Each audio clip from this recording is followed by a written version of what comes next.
এই শ্রাবণ মাসের শেষ সোমবারে না আমাদের পাড়াতে একটা শিব ঠাকুরের বড় করে পুজো হয় এবং পাড়ার লোকেদের একটা খাওয়া দাওয়ার আয়োজন করে। তো সেই আয়োজনেই গেছিলাম।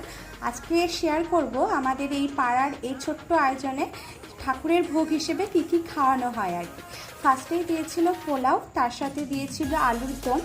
আমার পোলাও আলুর দমের কম্বিনেশনটা ভীষণ ভালো লাগে, আর আমি বেশ মজা করেই খাচ্ছিলাম। আর এগুলো হচ্ছে কাজু বাদাম আর কিশমিশ, এগুলোকে সাইডে সরিয়ে রেখেছি কারণ আমার একদম ভালো লাগে না।